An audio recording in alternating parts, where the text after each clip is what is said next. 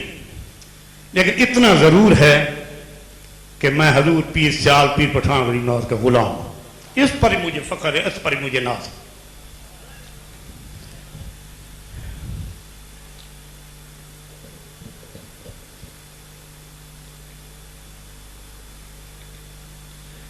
حضور شیخ الاسلام غریب نواز اس شہر فیصل آباد جو اس وقت لیل پور کہلاتا تھا، آپ فرماتے تھے یہ شہر مجھے کچھ اچھا نہیں لگتا، ہر وقت یہ لوگ اپنے کاروبار میں لگے رہتے ہیں، کوئی کام نہیں کرتے. کام کے متعلق یہ ہے کہ کوئی دین کا کام نہیں کرتے، ہر وقت دنیاوی کام میں لگے رہتے ہیں. کیونکہ یہ فیصل آباد جو کہتے ہیں نا، یہ پاکستان کا مانچسٹر ہے، تو اس میں صنعتیں تھی اور کاروبار تھے، ہر وقت لوگ اپنے کاروبار میں لگے رہتے تھے. لیکن اب میں بات کر رہا ہوں محبت کی تھوڑی سی. جب مولانا سردار احمد صاحب تشریف لائے نا فیصل آباد میں، اور ان کو محبت ہی حضور سے، ان کو محبت سی حضور سے، اور وہ اس شہر میں آئے، مجھے یہ شہر بھی اچھا لگنے لگ گیا. اس لیے نہیں کہ اس میں صنعتیں تھی، ملیں تھی، نہیں، ایک عاشق رسول اس شہر میں آیا اور اس کے وسیلے سے یہ شہر بھی اچھا ہو.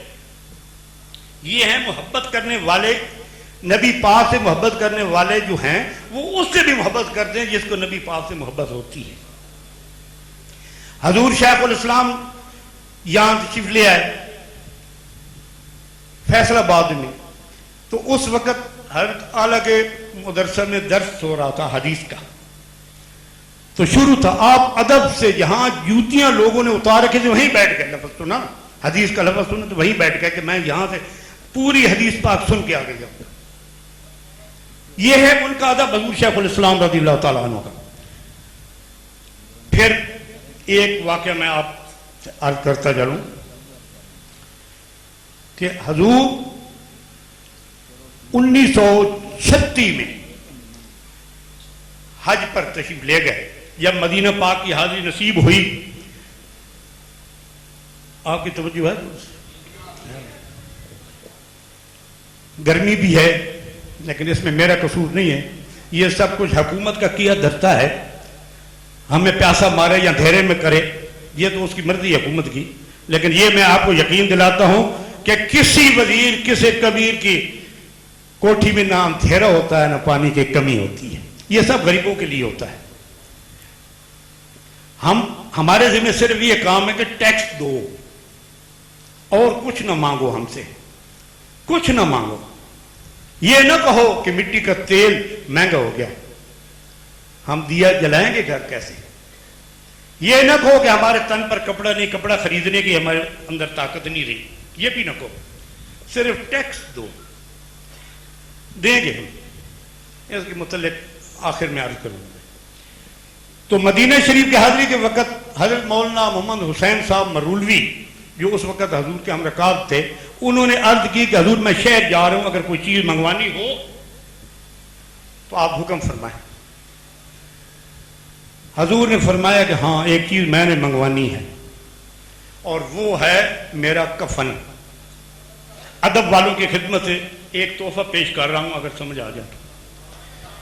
ایک کفن میرے لیے خرید لینا. اس کفن کو آب زمزم سے نہیں دھونا. روضہ اطہر کی بہت بڑی شان ہے, اس کی جالی سے لگانا تو خیر بہت بڑی سعادت ہے, لیکن میری آرزو یہ ہے کہ اس کفن کو مدینہ شریف کے گلیوں میں بچھا دینا تاکہ مدینہ شریف کا کوئی کتا اس پہ گزر جائے تو وہ لپیٹ کے میرے پاس لے آنا کہ وہ مٹی جو ہے میرے لیے وہ بخشش کا ذریعہ ہو سکتی ہے. کتنی محبت ہے حضور کی, کتنا عشق ہے رسول کی, کہ کتا اگر مدینہ شریف کا گزر جائے نا تو پھر اس کو لپیٹ کے میرے پاس لے آنا, یہی میرے لیے بڑی سعادت ہے. تو جو آیت کریمہ میں نے حضور غریب نواز کے کانفرنس میں شروع میں تلاوت کی ہے, الا ان اولیاء اللہ لا خوف علیہم ولا هم یحزنون. تو اللہ تعالیٰ اپنے ولی کے متعلق فرماتا ہے کہ نہ تو اس کے, میں علماء محدثین سے ادب سے عرض کروں گا, نہ ان کے دل میں کوئی خوف ہے نہ کوئی انہیں کوئی غم ہے. اس کی گارنٹی کون دے رہا ہے؟ خود اللہ تعالیٰ, کہ ان کے دلوں میں خوف نہیں ہوتا, ان کے دلوں میں کوئی غم نہیں ہوتا. تو عجیب بات ہے, ایک انسان ہے اور اس کو کئی غم بھی ہو سکتے ہیں, خوف بھی ہو سکتے ہیں, لیکن اللہ فرماتا ہے میرے ولیوں کو غم اور خوف نہیں ہے. تو یہ سوچنے کی بات ہے کہ ان کو کیوں نہیں غم, کیوں نہیں خوف. حضرات گرامی, جس دل میں اللہ تعالیٰ کا خوف ہو اور جس دل میں محبت رسول ہو, اس میں اور کسی چیز کی جگہ ہو ہی نہیں سکتی. اس دل میں کیا اور کسی چیز کی گنجائش ہی نہیں ہے. اس لیے اللہ فرماتا ہے کہ ان کو کوئی خوف نہیں, کوئی غم نہیں ہے. تو حضور شیخ الاسلام غریب نواز رضی اللہ تعالی عنہ نے جب تک اس دنیا میں تشریف فرما رہے تو ان کی ایک ایک ادا جو تھی وہ سنت مصطفیٰ تھی, ایک ایک ادا. حضور فرماتے ہیں کہ جب مجھے کفن پہنایا جائے تو میرے ساتھ مسواک رکھ دینا. مسواک یہ وضو کرتے وقت تو میرے کفن میں مسواک رکھ دینا, کیونکہ یہ سنت ہے اور میں فرشتوں کو بتا سکوں کہ میں نے سنت ترک نہیں کی. یہ حضور کو سنت بہت پسند تھی, یہ بھی میں اپنے ساتھ لے آیا. اتنا عشق, اتنی محبت. تو اپنے وصیت میں بھی حضور فرماتے ہیں، لکھتے ہیں، میرے پاس موجود ہے کہ میری قبر میرے والد کے پہلو میں بنانا، پہلو میں۔ نعوذ باللہ، لفظ آگے لکھا ہوا کہ نعوذ باللہ اگر وہاں جگہ نہ ہو تو حضرت کے قدموں میں باہر، روضہ شریف کے باہر نہ۔ تو جب حضور کا وصال ہوا، مزار شریف کا وقت آیا تیار کرنے کا، تو جو وہاں موجود تھے لوگ وہ یہ گواہی دے سکتے ہیں کہ جب ناپی گئی وہ جگہ تو وہ کم تھی، مزار نہیں بن سکتی تھی، لیکن وہ وصیت کے مطابق جب میں نے ضد کی اور مستریوں نے وہ کام شروع کیا تو 5 سے 10 منٹ کے اندر انہوں نے کہا کہ جی مزار تیار ہے۔ میں نے کہا وہ کیسے؟ کہنے لگے کہ 1 یا 2 تغاریاں مٹی کے باہر نکلی اور کچھ بھی نہیں ہے، سب چیز تیار ہے اندر۔ اور آپ کہتے ہو کہ مٹی میں مل کے آدمی مٹی ہو جاتا ہے، خدا کی قسم میں نے حضور حضرت صالح خواجہ محمد ضیاء الدین صاحب کے بخش کی زیارت ان آنکھوں سے میں نے نہیں کی، ہزاروں غلاموں نے زیارت کی تھی کہ وہ بخش 50 سال پہلے بلکہ 60 سال پہلے جو مٹی میں دفن ہو چکا تھا اپنی اصلی حالت میں تھا۔ تو جب ان کے ساتھ کفن ہو یا بخش ہو اس کو مٹی نہیں کھا سکتی تو اللہ تعالیٰ کے ولی کو کیسے کھا سکتی مٹی؟ یہ بھی یاد رکھیں کہ حضور شیخ الاسلام نے فرمایا تھا، حضور شیخ الاسلام کا فرمان سنیے کہ آپ فرماتے ہیں کہ جب آدمی اللہ تعالیٰ کی نبی پر محبت سے درود شریف پڑھتا ہے تو 10 رحمتیں نازل ہوتی، آپ سب علماء جانتے ہیں۔ تو حضور شیخ الاسلام فرماتے تھے کہ یا اللہ حضور کی ذات پر لا تعداد دفعہ درود السلام ہو، تو آپ اندازہ فرمائیں وہ ہر منٹ 1 سیکنڈ کے بعد کتنی رحمتیں سمیٹتے تھے۔ حضور سے عشق تھا، حضور سے محبت تھی۔ حضرت امیر خسرو علیہ رحمت نے بھی ادب سے اپنے پیر محبوب الہی حضرت خواجہ نظام الدین اولیاء غریب نواز کے بارے میں شعر لکھا ہے، فرمایا ہے فخرم بسست ای کے کمینہ سگے تو ہم نازم بآں زمان کے بلطف ہم خریدے۔ آگے فرماتے ہیں خسرو کے پس بلند شدی در طریق عشق، معذرت کے ساتھ عرض کرتا ہوں علماء کرام سے، خسرو کے پس بلند شدی در طریق عشق یعنی سگائے بوس سگانش رسیدے، یعنی سگائے بوس سگانش رسیدے۔ تو حضرت شیخ الاسلام فرماتے ہیں استخوان پارہ ماں، اب میں موازنہ کروا رہا ہوں آپ سے کہ آپ خود اندازہ فرما لیں کہ ادب کا مقام کیا تھا۔ استخوان پارہ ماں مغفگن پیش ہما کی تعلق بجناب سگے لیلا دارا، کیا عشق کیا محبت ہے سرکار کے ساتھ۔ تو ہر ادا جو سنت مصطفیٰ ہو، کھانا ہے تو اس لیے کھانا ہے کہ یہ مجھے اٹھائے میں اس کو نہ اٹھاؤں۔ 24 گھنٹے میں کچھ چند نوالے جو کچھ لے لینا۔ حضرت داتا گنج بخش پاس ایک خادم تھا، 1 ماہ 2 ماہ اس نے خدمت میں گزارے، اجازت لے کے روانہ ہوا کہ حضور میں اتنا عرصہ رہا ہوں آپ کی خدمت میں، آپ کی میں نے کوئی کرامت نہیں دیکھی، اس لیے مجھے اجازت۔ آپ نے فرمایا کہ اتنا عرصہ تو جو میرے پاس رہا ہے کبھی تو نے دیکھا ہے کہ شریعت کے خلاف یا سنت کے خلاف میں نے کوئی کام کیا ہو؟ اس نے کہا جی نہیں، یہی تو کرامت ہے کہ اللہ تعالیٰ نے مجھے نبی پاک کی سنت پہ قائم رکھا ہوا۔ تو حضور شیخ الاسلام سے تو ہم سیکھتے ہیں کہ حضور کی سنت پر عمل کیسے کیا جاتا ہے۔ اللہ تعالیٰ آپ کو مجھے حضور شیخ الاسلام کے نقش قدم پر چلنے کی توفیق عطا فرمائے، ان کی تعلیمات پر عمل کرنے کی توفیق عطا فرمائے۔ اللہ تعالیٰ اس ملک کو قائم دائم فرمائے۔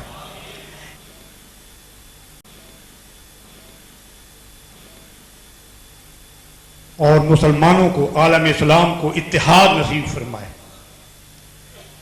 اللہ تعالی ہمیں ایمان سلامتی کا نصیب فرمائے۔ وآخر دعوانا ان الحمدللہ رب العالمین۔ آخر میں یہ گزارش کر دوں کہ آپ کا جذبہ محبت اور عقیدت کی میں بے انتہا قدر کرتا ہوں، لیکن آپ کی شاید بہت میرے دوستوں کے علم میں نہیں ہے کہ میرا بائی پاس ہو گیا ہے، یعنی کہ میرا دل کا آپریشن ہوا ہے، تو مجھے تکلیف ہوتی ہے اس سے۔ ان کو پتہ نہیں ہے، ان کلپوں کو، کیونکہ یہ سٹیل کے ہیں تو نہیں پتہ کہ آپ عقیدت احترام سے مجھے دھکا دے رہے ہیں۔ اس لیے آپ سے میری التماس ہے، گزارش ہے کہ 2 فٹ کم از کم دور رہیں تاکہ مجھے دھکا نہ لگے، مجھے تکلیف نہ۔ میں عام جلسوں میں نہیں جاتا۔ جب لفظ شیخ الاسلام کانفرنس آتا ہے نا تو پھر میرا جانا ضروری ہو جاتا ہے۔ شیخ الاسلام کا غلام جو ہوں، اس کے غلاموں کا غلام ہوں، نوکر ہوں شیخ الاسلام کے غلاموں کا۔ اللہ تعالیٰ آپ کو سلامت رکھے۔ نہیں وقت تو سنا ہے، اگر نہیں سننا مصطفیٰ جان رحمت پہ لاکھوں سلام، شمع بز میں ہدایت پہ لاکھوں سلام، اے خدا کے لاڈلے پیارے رسول، یہ سلام عاجزانہ ہو قبول۔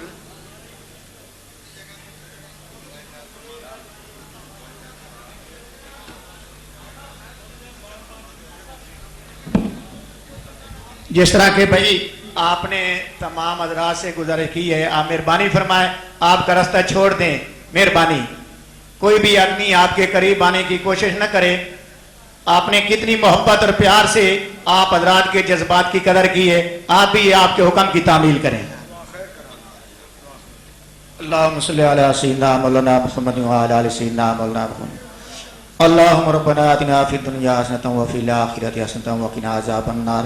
یا الہی جتنے بھی تیرے محبوب کے غلام اس پاک محفل میں شریک ہوئے ہیں، یا اللہ سب کی حاضری اپنی بارگاہ میں قبول فرما، سب کے لیے ذریعہ نجات بنا، ذریعہ برکات بنا، یا الہی دنیا آخرت کی کامیابی کا ذریعہ اور سامان بنا۔